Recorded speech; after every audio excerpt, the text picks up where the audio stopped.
Kita diinformasikan tidak hanya siapa teman, siapa sahabat, tapi siapa lawanmu yang kelak akan engkau temukan di dalam kehidupan ini.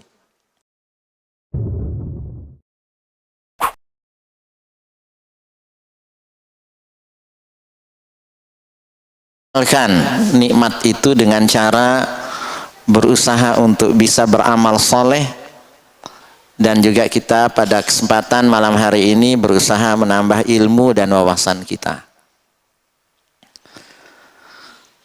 Bapak Ibu yang dimuliakan Allah Subhanahu wa taala, marilah kita jadikan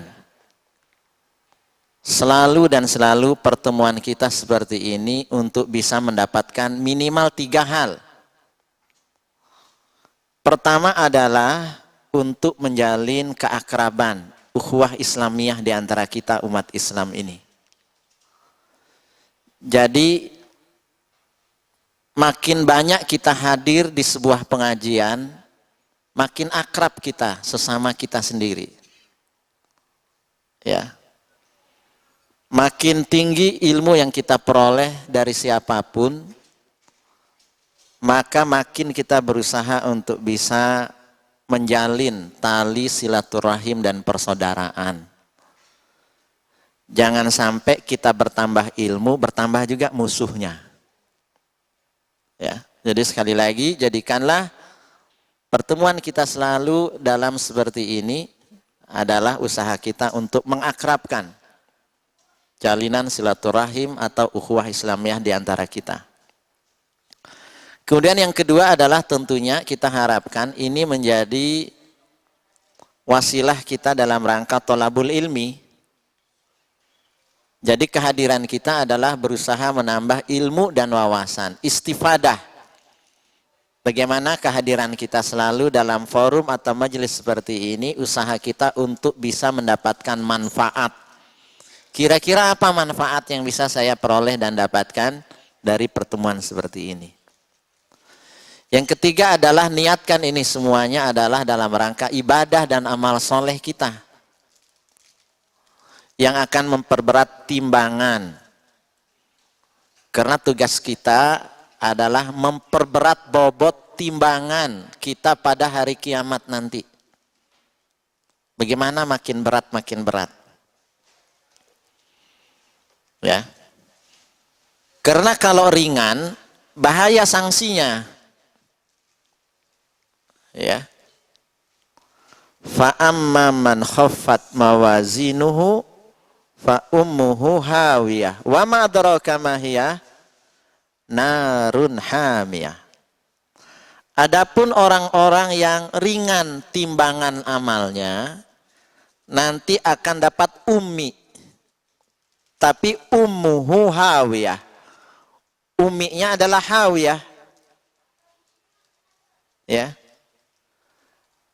Wa ma adraka ma hiya, tahukah kamu siapa dia itu? Narun hamiyah, api yang membakar. Ya.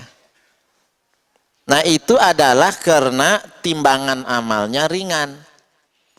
Tapi kalau bobotnya berat, wa amma man thaqulat mawazinuhu fahuwa fi 'isyatir radiyah. Sakulat mawazin, ya, timbangan bobotnya itu berat, ya, maka akan mendapatkan kehidupan yang isyatin radiyah, ya, yang diridhoi, penuh dengan keridhaan. Nah, itulah yang selalu kita harapkan. Kenapa? Kita senantiasa dalam keseharian berusaha menambah sahabat, menambah teman, silaturahim, memperbanyak ilmu, memperbanyak amal soleh. Itu fungsinya adalah memperberat bobot timbangan kita. Karena itu ukhuwah itu mahal harganya. Persaudaraan itu termasuk hal yang bisa membuat kita masuk surga. Ya. Karenanya Nabi pernah bersabda bahwa di antara 7 golongan yang kelak akan mendapatkan naungan pada hari kiamat adalah rajulani tahabba fillahi istama alaihi wa tafarraqa alaihi. Dua orang yang saling bersahabat. Ya, karena itu sahabat itu surga. Ya, sahabat kita itu peluang kita untuk memperoleh surga. Dia mencintai saudaranya itu karena Allah. Istama'a alaihi. Baik di saat mereka berkumpul seperti ini, dan tatkala kemudian berpisah. Berpisahnya pun karena Allah Subhanahu wa taala. Ya. Nah, jadi karena itulah sekali lagi jangan mudah memutuskan silaturahim. Karena ancamannya juga berat. La yadkhulul jannata qati'. Tidak masuk surga orang yang hobi memutus. Dalam riwayat lain disebut haliq. Tukang cukur. Tapi bukan halikus sya'ri kata Nabi.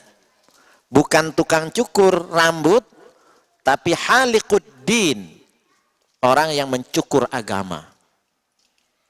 Siapakah mereka? Orang-orang yang kemudian hobi memutuskan silaturahim sesama umat Islam. Nah, jadi itu yang harus senantiasa kita harus mampu hadirkan setiap kali kita bertemu seperti ini. Ya Allah, jadikanlah ini wasilah untuk membuat kami makin akrab menjalin silaturahim, ukhuwah Islamiyah. Ya Allah, jadikanlah ini tambahan ilmu bagi saya. Rabbi zidni ilma. Bertambah ilmuku.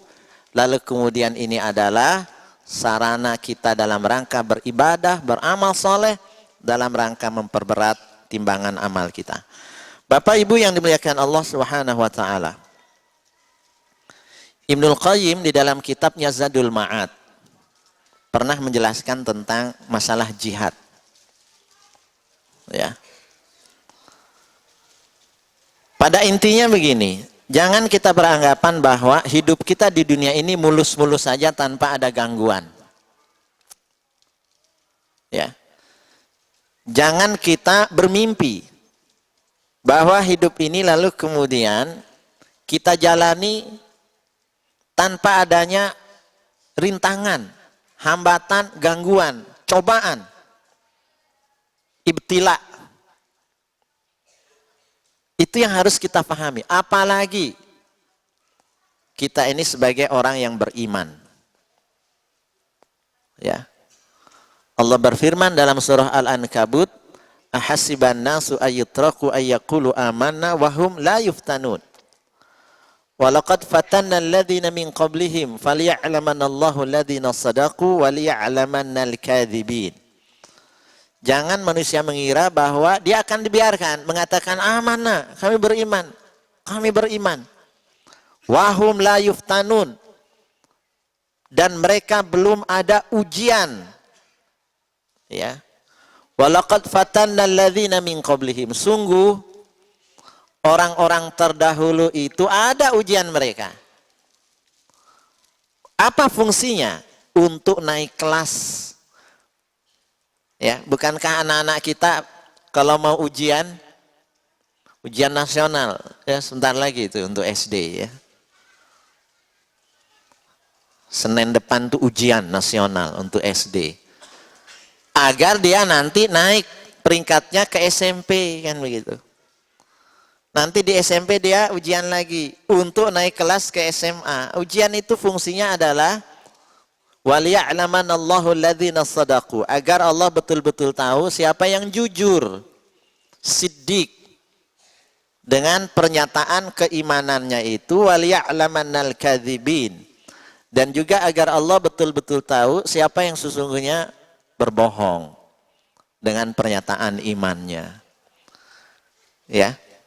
Karena itu kenapa muncul orang-orang munafik? Ya. Karena adanya orang-orang yang mengaku beriman, tapi kemudian menyelisihi imannya. Yudhirul Islam, wa yubtin al-kufr.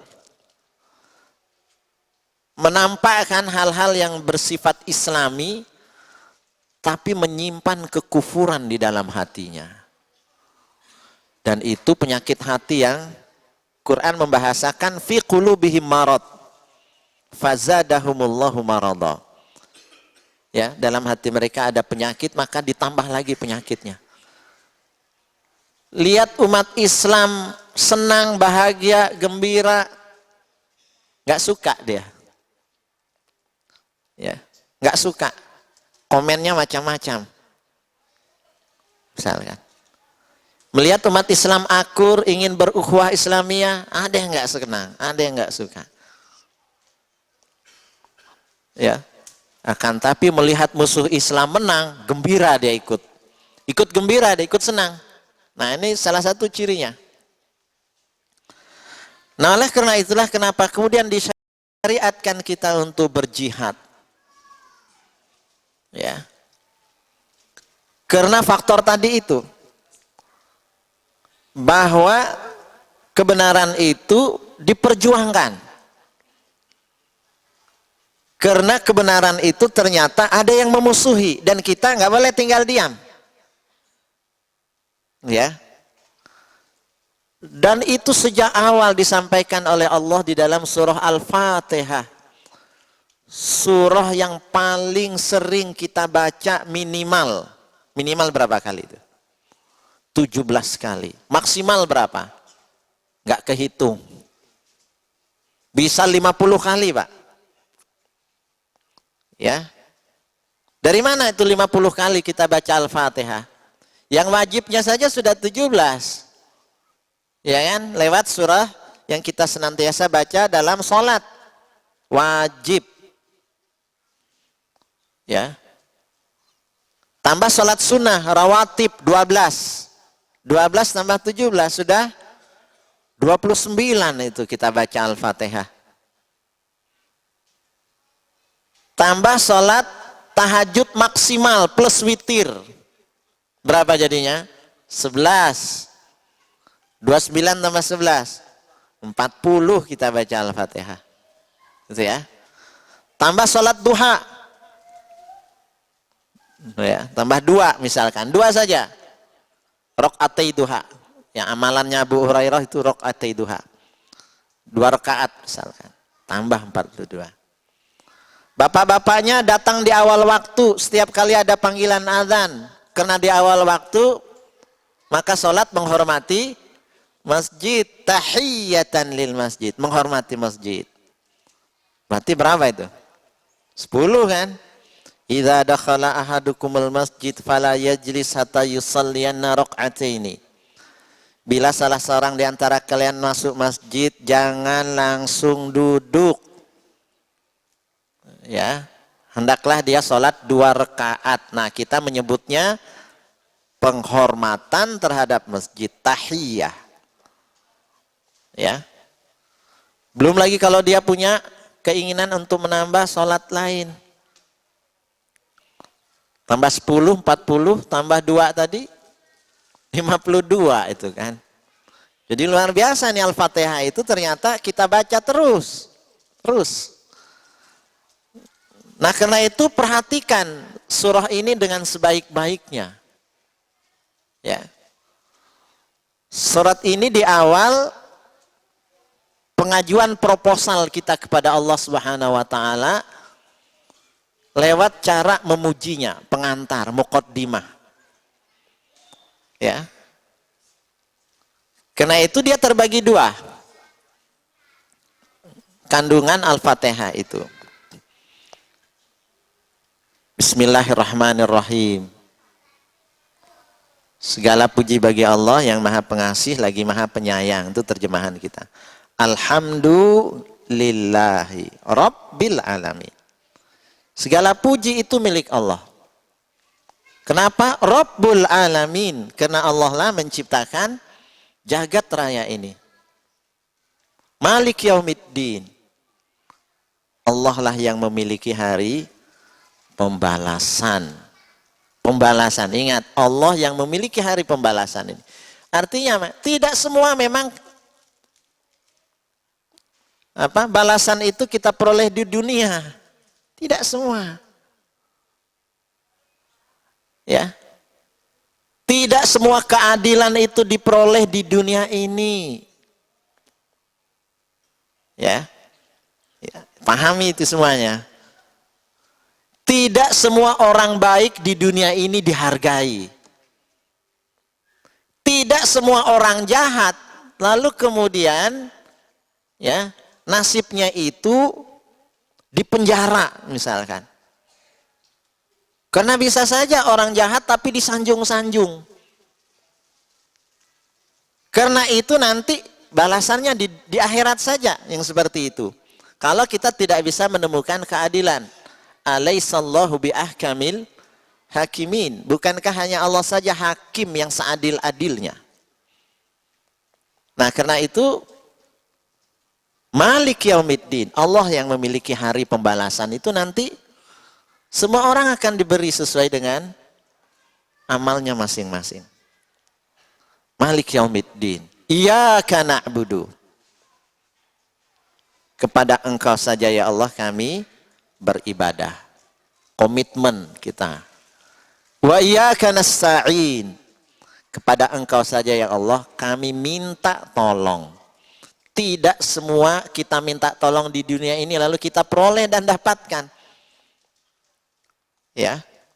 Permohonan kita lalu minta kepada Allah Subhanahu wa taala. Nah, ini ya yang kita sampaikan sebagai pengantar kepada Allah Subhanahu wa taala untuk mendapatkan permohonan sesudahnya. Sesudahnya apa yang kita lakukan? Minta kita kepada Allah Subhanahu wa taala. Ya. Jadi kita kasih pengantar lalu kita kasih isinya apa? Ihdinas siratal mustaqim. Ya, bimbing kami ya Allah untuk senantiasa berada di jalan yang lurus. Jalan Quran. Jalan Quran dan sunnah. Jalan Islam. Nah, itu jalan lurus. Ya. Karena itu disebutkan Quran itu adalah petunjuk ke jalan yang lurus. Inna hadzal Qur'an yahdi lillati hiya aqwam. Inna hadzal Qur'an, sungguhnya Quran ini memberimu petunjuk ke jalan yang lurus. Ya. Jalan lurus juga ibadah kita kepada Allah Subhanahu wa taala seperti ikrar yang di awal, iyyaka na'budu wa ani'buduni hadza siratun mustaqim wa ni'buduni. Ya, sembahlah aku. Inilah jalan yang lurus. Nah, gitu kan? Jalan yang lurus.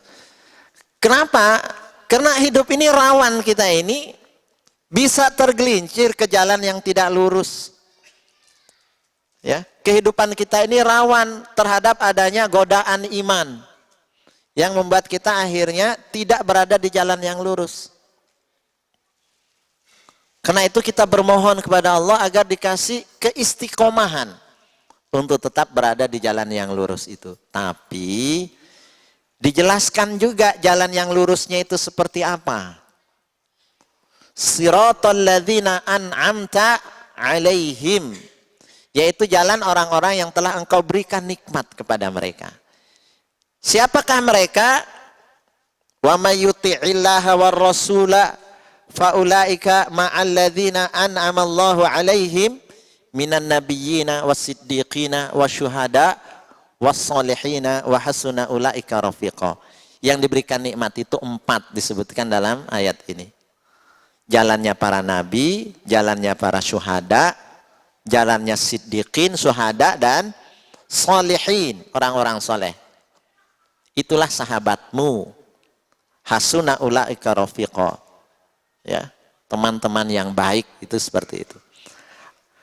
Lalu ditafsirkan atau dijelaskan lagi, jalan yang lurus itu tidak hanya kamu bersahabat ya dengan membaca sejarah lalu kemudian meniru mereka orang-orang soleh ini, yaitu para nabi, siddiqin, syuhada dan sholihin.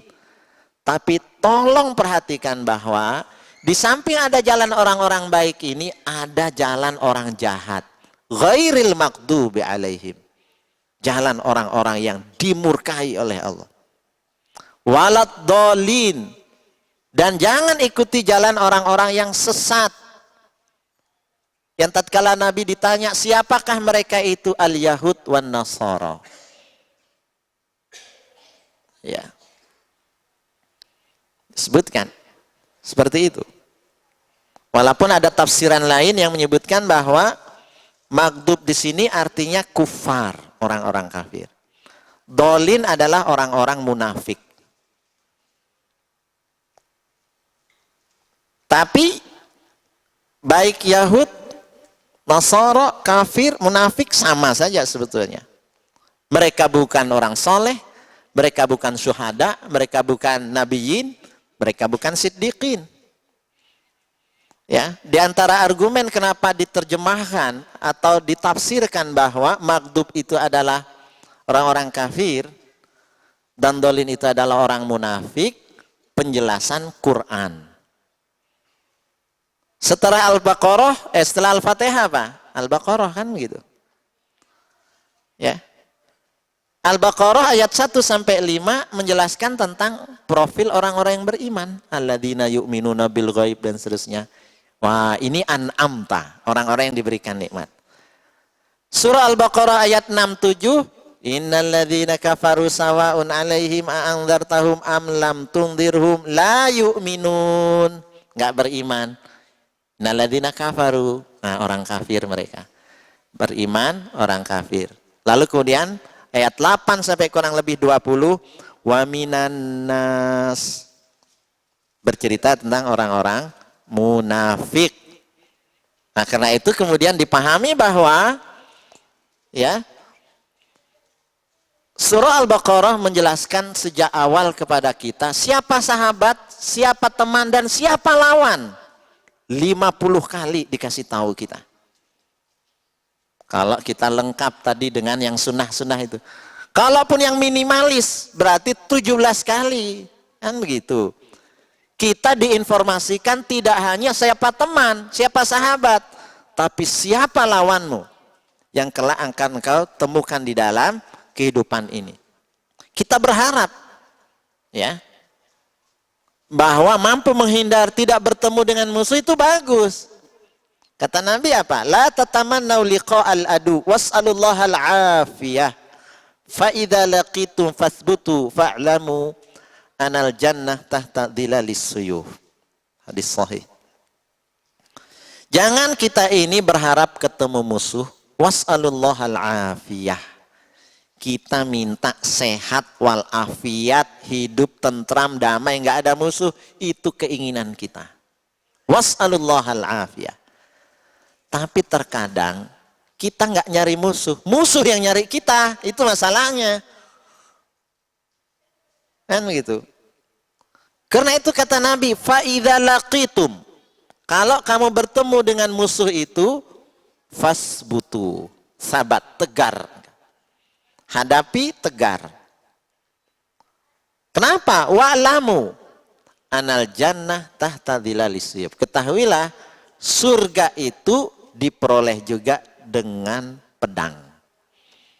Surga itu diperoleh dengan pedang. Di antaranya dengan ibadah. Surga itu diperoleh lewat sholat. Surga diperoleh lewat sedekah. Surga diperoleh lewat haji. Surga diperoleh lewat puasa. Karena itu dikasih pintu babur royan. Kan gitu. Tapi ada surga itu diperoleh dengan dhilalis suyuf. Di bawah kilatan pedang.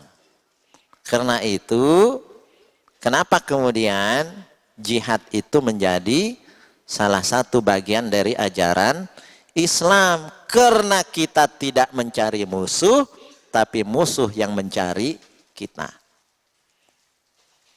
Ya, aman damai itu keinginan kita.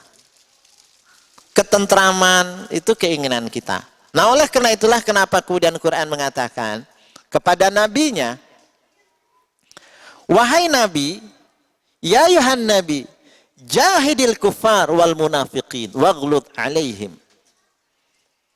Wahai nabi, berjihadlah kamu melawan orang-orang kafir. Ya.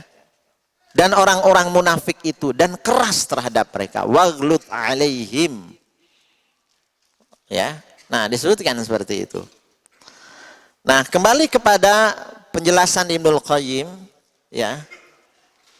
Kita mungkin tidak menjelaskan secara rinci. Beliau menjelaskan bahwa Nabi itu adalah Nabiur Rahmah, iya. Nabi yang membawa kasih sayang. Tapi bukan berarti lalu kemudian kalau ada musuh yang menyerang Islam, menodai Islam, menjelek-jelekkan Islam, lalu kita kemudian diam saja. Perang yang dihadapi oleh Rasul sendiri itu 28 kali. Yang dipimpin langsung oleh Rasul Shallallahu Alaihi Wasallam, 28 kali. Nah, jadi begini menghitungnya.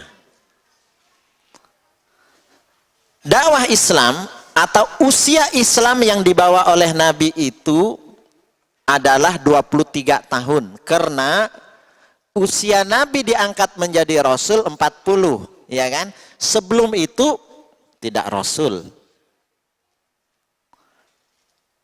Ya. Rasul wafat usia 63. Berarti 63 dikurangi 40, itulah usia dakwah namanya. Risalah Nabi tatkala diutus, startnya mulai usia 40. Terbagi menjadi 2 periode. 13 tahun di kota Mekah, 10 tahun di kota Madinah, sehingga disebut dengan ya Ahdul Makki wa Ahdul Madani. Periode Mekah, periode Madinah. Ayat-ayatnya juga turun.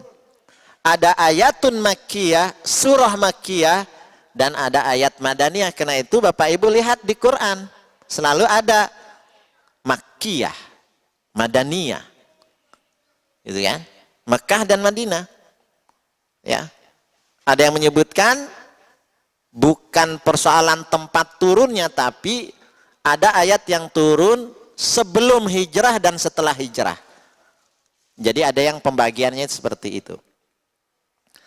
Nah, 13 tahun nggak ada perang Nabi itu. 13 tahun tidak ada perang. Periode Mekah nggak ada perang. Ya, yang ditempa itu masalah akidah. Keyakinan. Ya, masalah iman, masalah tauhid. Begitu hijrah 10 tahun, baru setahun tinggal di kota Mekah, Madinah, tahun kedua sudah terjadi perang Badar.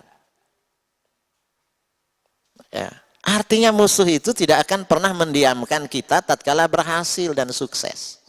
Ada aja caranya. Nabi kan berhasil dengan hijrahnya. Beliau menjadi pimpinan, ya. Beliau punya wilayah geografis. Bahasa kita sekarang, beliau sudah punya negara. Yang awalnya nggak punya, di Mekah nggak bisa dia berkuasa. Nyoba ke Taif ditolak. Eksperimen jauh dikirimnya sahabatnya ke Habasyah. Komunitas Nasrani, Najasyi dan seterusnya. Nyari tempat. Mekah nggak menerima, Taif nggak bisa, Habasyah nggak bisa, kobilah-kobilah di sekeliling Mekah Madinah nggak bisa. Suburnya itu tatkala pindah hijrah yang kita sebut lalu di Madinah subur. Nabi jadi pimpinan, Nabi punya wilayah geografis, lalu punya undang-undang Quran dan Sunnah diberlakukan tanpa ada halangan, dan beliau punya rakyatnya. Para sahabat yang muslim dan juga siapapun yang tinggal di kota Madinah yang terikat dengan perjanjian Mitsaqul Madinah yang disebut dengan piagam kota Madinah. Ada non muslim di situ.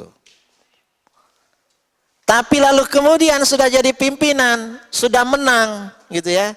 Bukan berarti persoalan selesai, bukan berarti musuh kemudian akan mendiamkan. Siapapun yang punya cita-cita dan keinginan untuk menjadi negeri ini baik, wilayahnya baik dan seterusnya, bukan berarti lalu kemudian persoalan selesai. Ada saja usaha orang. Ini sunnatullah. Quran sudah mengingatkan 17 kali kamu akan berhadapan dengan orang-orang seperti ini. Ya. Nah, oleh karena itulah kenapa Quran memerintahkan kita untuk waspada. Ya, waspada kita ini. Nah, 28 kali. Setahun sesudah itu, tahun ketiga, perang Uhud. Ya. Nah, kalau 28 kali ini perang terjadi di periode Madinah, taruhlah garis besarnya 10 tahun. Maka 10 tahun dibagi 28. Berarti tiap berapa bulan terjadi perang. Kan ngitung-ngitungnya. Kalau mau dipukul rata. Yang dipimpin langsung oleh Nabi kita Muhammad sallallahu alaihi wasallam. Jadi kalau 120 bulan dibagi 28, ketemunya berapa kurang lebih? 4 bulan.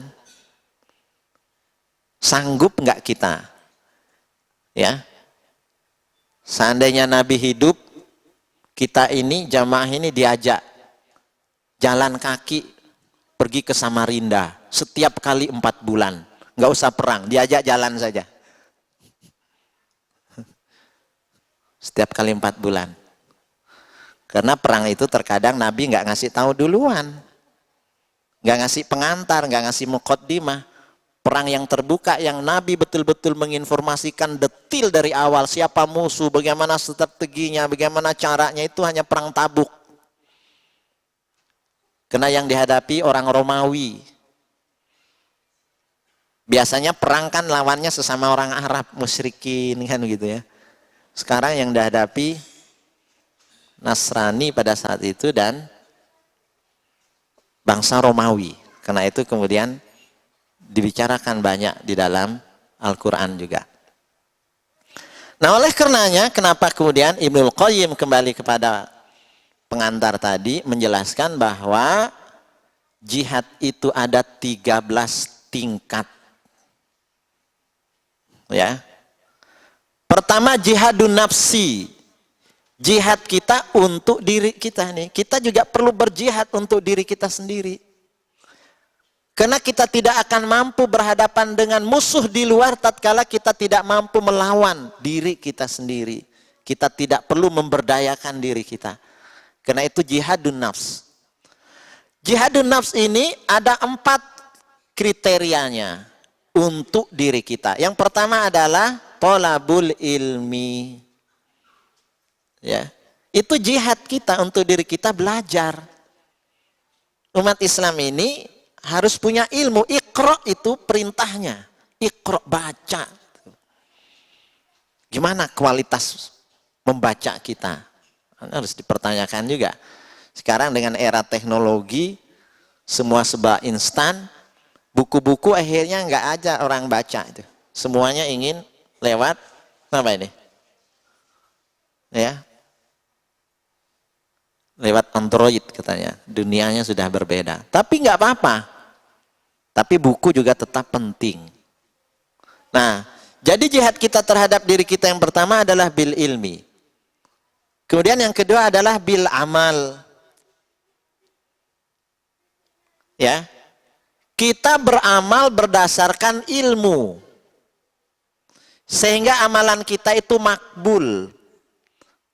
Kriteria amalan itu makbul karena dikerjakan berdasarkan ilmunya, tidak sembarangan, tidak taklid, ada dalilnya, sahih, kan gitu. Jelas Qur'annya, jelas sunnahnya. Sehingga amal kita itu menjadi amal yang diterima karena sudah berlandaskan kepada ilmu. Setelah kita thalabul ilmi, lalu kemudian kita beramal, kita punya tanggung jawab menyebarkan. Dakwah namanya. Berdakwah. Ilmu, amal, dakwah. Dakwahkan. Kita hadir pengajian ini niatnya adalah untuk dapat ilmu yang bermanfaat.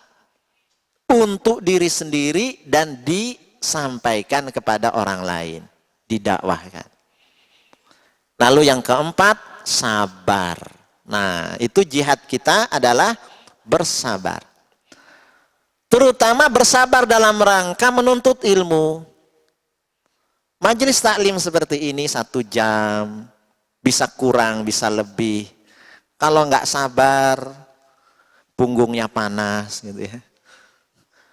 Ya kan, nyender, ya kan, gurih, ngantuk, seterusnya banyak masalahnya, kan gitu. Sabar.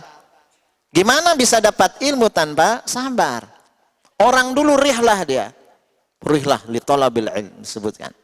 Pergi jauh hanya untuk mencari 1 hadis saja coba. Orang sampai pergi ke Irak dari Mekah sana. Nyari hadis, betul nggak ini pernah Nabi menyampaikan? Siapa yang pernah menyampaikan? Dilacaknya. Nah itu luar biasa orang dulu kan begitu. Nah jadi perlu sabar. Perlu sabar juga dalam beramal. Perlu sabar dalam berdakwah. Kan begitu. Nah karena itu inilah yang disampaikan oleh firman Allah dalam surah Wal Asri. Wal Asri itu isinya itu. Wal Asri, sungguhnya manusia berada dalam kerugian. Ilal ladzina amanu. Kalau orang yang beriman, yang berdasarkan ilmu. Lalu wa amilus solihat, lalu dia beramal soleh. Tawasau bil haq, berdakwah. Wa tawasau bis sobri, lalu dia bersabar. 4 hal inilah yang membuat kita tidak rugi, dan 4 hal inilah jihadun nafs kita yang terus menerus harus kita hadirkan. Gimana dapat ilmu, gimana dapat amal, gimana bisa berdakwah, gimana bisa bersabar. Nah itu jihadun nafs. Yang kedua, kata Ibnul Qayyim, jihad kita adalah melawan setan. Ya, setan. Setan itu terkadang muncul dalam diri kita sendiri. Alladzi yuwaswis fis sudur. Membisik-bisikkan di dalam hati. Minal jinnati wan nas. As-syaitan yajri ala bani Adam majrad dam. Setan itu mengalir lewat anak Adam, lewat peredaran darahnya. Nah, jihad kita terhadap setan. Setan masuk kepada kita itu lewat 2 pintu. Pintu syahwat dan pintu subhat namanya. Ya. Pintu syahwat misalkan begini. Molimo kata orang Jawa. Minum, main, madon. Madon tuh medok ya. Minum minuman keras maksudnya, main ini judi. Main perempuan, maling. Ya kan? 5M itu ya. Ya, kriminal lah, kriminalitas. Nah, ini namanya penyakit syahwat. Ya, penyakit syahwat. Orang kemudian sulit mengendalikan dirinya kecuali melakukan dosa dan kesalahan. Candu. Ya, candu. Nah, ada penyakit yang kedua yang dipergunakan setan, yaitu lewat syubhat. Melemparkan syubhat. Syubhat dalam akidah, syubhat dalam pemikiran, syubhat dalam ibadah. Syubhat yang kecil, sedang sholat, berapa rakaat ini? Batal atau enggak? Barusan kentut atau enggak? Ragu kita. Itu yang sederhana itu. Setan yang lalu kemudian membuat kita bisa ragu. Ya. Yang lebih besar, Allah ini ada atau enggak? Siapa yang menciptakan Allah? Nah, ada enggak seperti itu terkadang? Subhat muncul. Kalau muncul seperti itu, yakinkan diri. Ya, sadaqallah. Ya, maha benar, yakin. Nah, karena itu terapinya adalah ya, di saat syahwat dilawan dengan sabar. Balik lagi, sabar. Yang bisa melawannya hanya sabar. Nah, tatkala syubhat muncul, yakin kita. Ambil yang yakin. Apa yang yakin? Cari Quran. Cari hadis. Ini yang paling membuat saya bisa yakin tatkala informasi itu yakin berdasarkan dari Quran dan Sunnah untuk menepis subhat. Nah, orang yang melakukan kejahatan ya karena ketidakmampuannya mengendalikan syahwatnya, dia tahu kalau dirinya itu dalam posisi bersalah. Dia tahu kalau mencuri itu nggak boleh. Dia tahu berzina itu nggak boleh. Tapi karena nggak sabar, tetap dia lakukan. Tapi yang parah itu adalah penyakit yang munculnya dari syubhat. Inilah memunculkan bid'ah itu. Orang yang berbuat bid'ah tidak akan merasa bahwa dia sedang bersalah. Dan dia merasa yakin itulah yang selama ini benar. Beda dengan orang yang berbuat maksiat. Karena itu merubah ahlul bid'ah itu jauh lebih berat daripada memperbaiki ahlul maksiyah. Ya. Nah, oleh karena itu terapinya adalah menyodorkan kepada mereka yang subhat itu dengan hal yang yakin.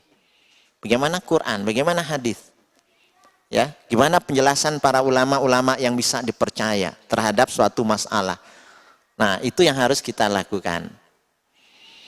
Nah, yang selanjutnya adalah jihad kita melawan orang musyrik, orang kafir, ya, orang kafir dan orang munafik. Berjihadnya lewat 4 hal. Bin nafsi, dengan jiwa kita. Jahidu bi amwalikum wa anfusikum. Berjihadlah kamu dengan harta dan jiwa. Nah, karena itu berjihad melawan orang kafir, orang munafik, kata Ibnul Qayyim, dengan 4 hal, dengan jiwa, dengan harta, dengan tangan, ya, dan juga dengan lisan. Dengan lisan. Tapi ada catatan menarik. Kata Ibnul Qayyim begini. Berhadapan dengan orang kafir, akhassu bil yad. Lebih khusus kita gunakan dengan kekuatan tangan. Sedangkan tatkala engkau menghadapi orang-orang munafik, hadapilah dengan lisan. Apa yang maksud dengan lisan? Kemampuan berdebat, kemampuan berargumentasi, kemampuan berdakwah, dan seterusnya. Jadi jangan dilawan orang-orang munafik itu dengan tangan. Karena terkadang efeknya buruk. Nabi saja tidak melakukan tindakan yang bersifat fisik kepada orang-orang munafik. Di antara hikmahnya adalah, kata Nabi, agar tidak tersebar di publik, terpublis, bahwa Nabi Muhammad membunuh sahabatnya sendiri. Hati-hati dengan sosmed, sosial media. Nabi sejak awal memprediksi. Karena orang-orang munafik kan ikut salat. Pakaiannya sama dengan para sahabat. Lalu tatkala Nabi mengeksekusi mereka, bagaimana dengan orang-orang non-muslim atau orang yang mu'alaf baru Islam? Itu lihat tuh. Nabi Muhammad membunuh sahabatnya sendiri. Padahal dia lihat lagi sholat, kan begitu. Nah, karena itu Nabi tidak melakukan tindakan secara fisik kepada orang-orang munafik. Karena itu kata Ibnul Qayyim, perhatikan logika dan seterusnya untuk berdebat dengan.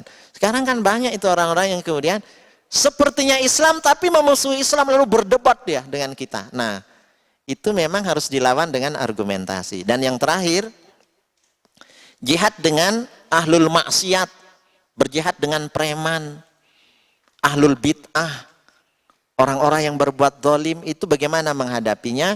Berlakulah hadis, man ra'a minkum mungkaran, barang siapa yang melihat kemungkaran, rubahlah dengan tangan. Kalau nggak sanggup dengan lisan, kalau nggak sanggup dengan hati, fadzalika ad'aful iman, dan itulah selemah-lemah iman. Sehingga jihad kita adalah melawan diri kita, ada dengan 4 hal tadi. Jihad kita melawan setan dengan 2 hal, dengan yakin dan sabar, karena setan masuk lewat pintu syubhat dan syahwat. Jihad kita melawan orang munafik dan orang-orang kafir dilawan dengan 4 hal, dengan jiwa, harta, lisan, dan juga dengan apa tadi? Dengan tangan. Dan yang terakhir adalah jihad kita melawan orang-orang jahat, orang-orang zalim, ahlul bid'ah, dilawan dia dengan kekuatan tangan kita kalau mampu. Kalau enggak, cukup ditegur dengan lisan. Kalau enggak sanggup juga, kita ingkari dengan hati dan berdoa kepada Allah Subhanahu wa taala dan itulah selemah-lemah iman. Bapak Ibu yang dimuliakan Allah, ini yang bisa disampaikan dan semoga ini bisa kita pahami bahwa ini adalah bagian dari jihad yang disodorkan kepada kita, yang kita boleh memilih mana kira-kira yang pas dan cocok menurut saya. Tidak semuanya bisa kita lakukan, tapi jangan kita tinggalkan semuanya, karena ini pilihan yang disesuaikan dengan kondisi kita masing-masing. Wallahu taala a'lam bisawab. Aqulu qouli hadza astaghfirullah li wa lakum wal afu minkum. Kita akhiri dengan doa kafaratul majlis. Subhanakallahumma wa bihamdik asyhadu an la ilaha illa anta astaghfiruka wa atubu ilaik. Assalamualaikum warahmatullahi wabarakatuh.